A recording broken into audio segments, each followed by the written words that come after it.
اللہ کے رسول اور صحابہ کا طرز عمل، چھوٹے چھوٹے اعمال کی بدولت آپ حسن خاتمہ کو اپنے قریب کر سکتے ہیں۔ آپ موت کے وقت گمراہ نہیں ہوں گے۔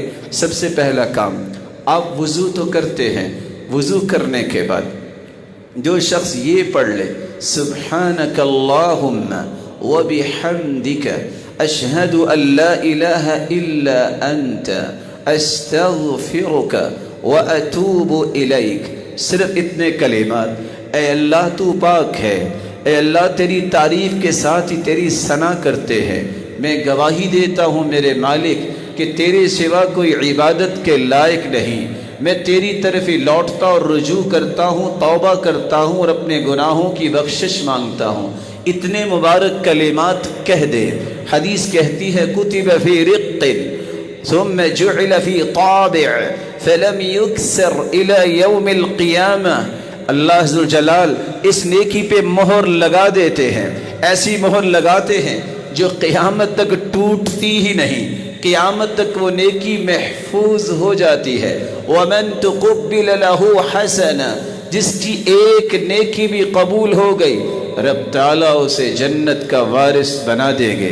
رسول اللہ صلی اللہ علیہ وسلم اور صحابہ کا چھوٹا سا عمل جس سے حسن خاتمہ کا سبب مل سکتا ہے، آپ جب سونے لگو اور لیٹتے وقت وضو کر کے سو جاؤ، اپنے دائیں ہاتھ کو اپنے دائیں رخسار کے نیچے رکھو، دائیں کروٹ ہو کے لیٹو، صرف اتنے کلمات پڑھ لو، اللہم انی اسلمت نفسی الیک، اللہم اسلمت نفسی الیک ووجہت وجہی الیک وفوضت امری الیک والجأت ظہری الیک رغبتا ورہبتا الیک لا ملجا ولا منجا منك الا الیک آمنت بکتابک الذی انزلت وبنبیک الذی ارسلت۔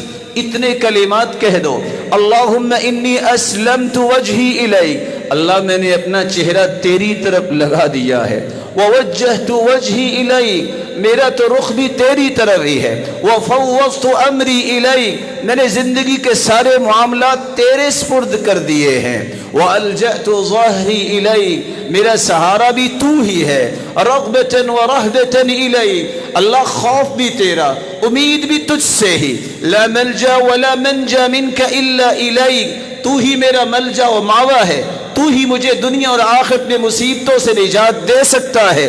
آمنت بکتابک الذی انزل، میں ایمان لاتا ہوں سوتے وقت اس کتاب پر جو تو نے اتاری ہے، وبنبیک الذی ارسل، اور اس نبی پر بھی ایمان لانے کا میں اظہار کر رہا ہوں کہ جس کو تو نے پیغمبر بنایا میں اس کو سچا نبی مانتا ہوں۔ اللہ کے رسول فرماتے ہیں یہ چھوٹی سی دعا سوتے وقت تم پڑھ لو، من قالہن، جو شخص یہ کہہ دیتا ہے سوتے وقت، ثم مات تحت لیلته مات علی الفطرہ، صحیح بخاری کی روایت ہے 6315 کہ جو یہ پڑھ کے سو گیا صبح اٹھا ہی نہیں ہے، فوت ہو گیا، یہ فطرت پہ فوت ہوگا، اور فطرت پہ فوت ہونے والا اللہ کی جنت کا وارث ہوگا۔ اس کا یہ حسن خاتمہ ہے۔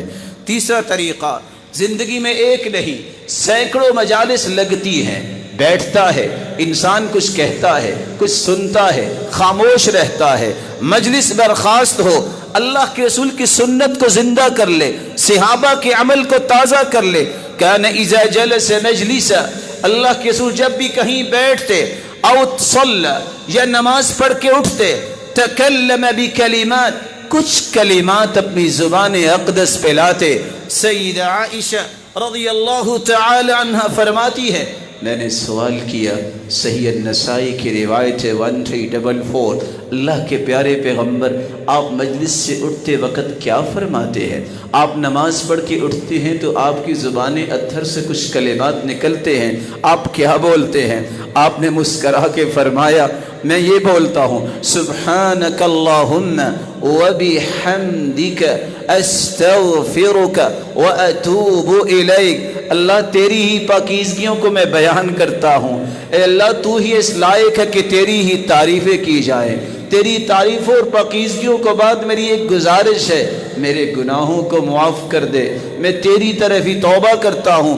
جو اتنے کلمات کہہ دیتا ہے قیامت تک یہ نیکی محفوظ رہتی ہے، اللہ ذوالجلال اس نیکی کے بدلے اس کو جنت کا وارث بنائیں گے۔ چوتھا عمل رسول اللہ صلی اللہ علیہ وسلم کو اللہ نے قرآن کے ذریعے سکھایا کہ امت کو یہ بتاؤ، یہ دعا کثرت سے پڑھا کرے، ربنا لا تزغ قلوبنا بعد إذ هديتنا وهب لنا من لدنك رحمة إنك أنت الوهاب لا تزغ قلوبنا، اے اللہ ہمارے دلوں کو ٹیڑھا نہ کرنا، ہدایت کے بعد ان کو ہدایت پہ رکھنا۔ وَهَبْ لَنَا مِن لَّدُنْكَ رَحْمَةً، اے اللہ اپنے پاس سے رحمت کی برکھا ہمیں نصیب فرما۔ إِنَّكَ أَنْتَ الْوَهَّابُ، اللہ تو ہی تو سب کو دینے والا ہے۔ یہ کثرت سے پڑھنا اور حدیث کو یاد کیجئے۔ اللہ کے رسول کا فرمان ہے، إِنَّ قُلُوبَ بَنِي آدَمَ كُلُّهَا بَيْنَ إِصْبَعَيْنِ مِنْ أَصَابِعِ الرَّحْمَنِ كقلب واحد یصرفہ حیث یشاء۔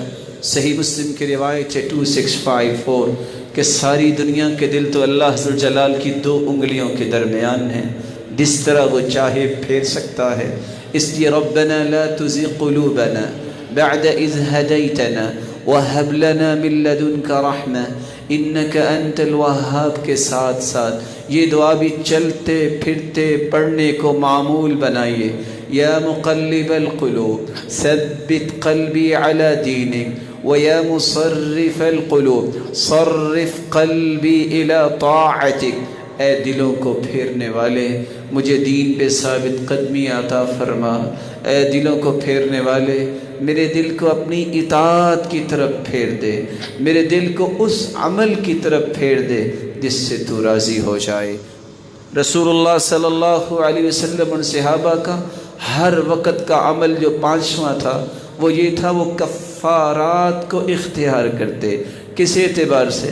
رسول اللہ صلی اللہ علیہ وآلہ وسلم کا فرمان ہے، اتانی اللیلہ ربی تبارک و تعالی، صحیح الجامع کی روایت ہے 59، مجھے رات کو خواب میں میرا رب دکھائی دیے، اور کیسے؟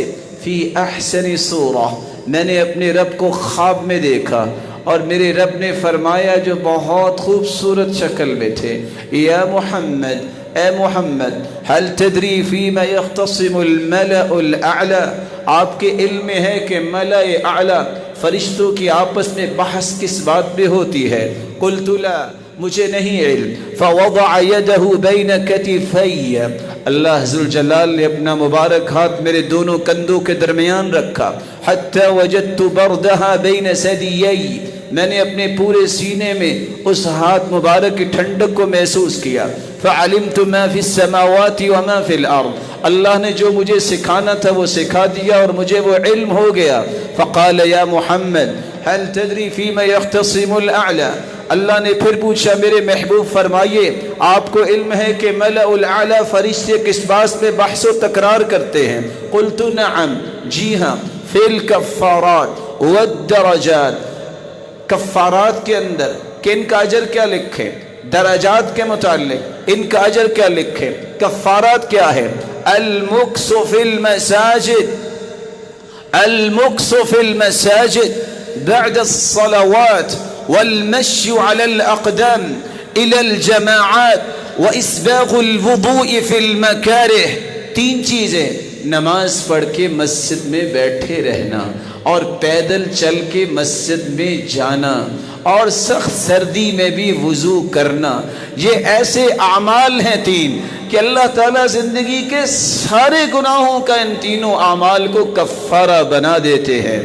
رسول اللہ صلی اللہ علیہ وآلہ وسلم نے فرمایا کہ اللہ نے مجھے فرمایا صدقت یا محمد، میرے محبوب تو نے سچ فرمایا۔ ومن فعل ذلك عاش بخیر ومات بخیر وكان من خطیئته كيوم ولدته امه، جس نے یہ تینوں کام کر لیے، سردی میں بھی وضو مکمل کیا، پیدل چل کے مسجد گیا، نماز پڑھ کے بیٹھ کے ذکر کرتا رہا۔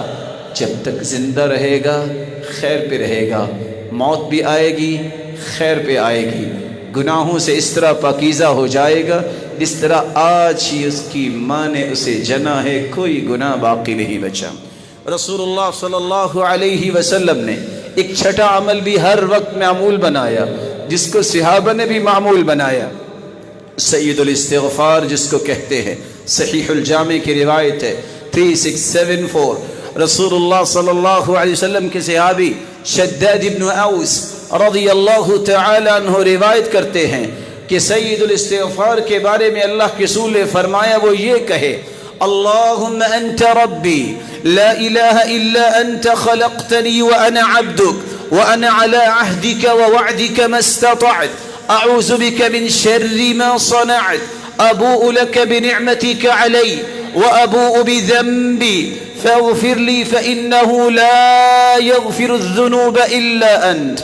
اللہم انت ربی، اے اللہ تو ہی میرا رب ہے، لا الہ الا انت، تیرے سوا کوئی عبادت کے لائق نہیں، خلقتنی وانا عبدک، تو نے ہی مجھے پیدا کیا، میں تیرا بندہ ہوں، وانا علی عہدک ووعدک ما استطعت، میں تیرے کیے ہوئے وعدوں کو پورا کروں گا۔ اللہ ان وعدوں کے ساتھ ساتھ اعوذ بک من شر ما صنعت، اللہ جو میں گناہ کر بیٹھا میں تجھ سے اس کی بخشش طلب کرتا ہوں، تیری پناہ مانگتا ہوں۔ ابوء لک بنعمتک علی وابوء بذنبی، تیری نعمتیں تو بہت ہیں، میں نے اس کی ناشکری تو بہت کی ہے، اللہ اس کا انکار تو کیا ہے، لیکن تو ہی تو معاف کرنے والا ہے، مجھے معاف فرما دے۔ فإنه لا يغفر الذنوب إلا أنت، تیرے سوا کوئی معاف کرنے والا نہیں۔ اتنے کلمات کو کہہ دے، دن کو کہہ دے، رات تک اسے موت آ جائے جنتی ہے، رات کو کہہ دے دن تک اسے موت آ جائے یہ جنتی ہے۔ یہ 6 آسان طریقے رسول اللہ صلی اللہ علیہ وسلم اور صحابہ نے حسن خاتمہ کے لیے امت کے لیے چھوڑے۔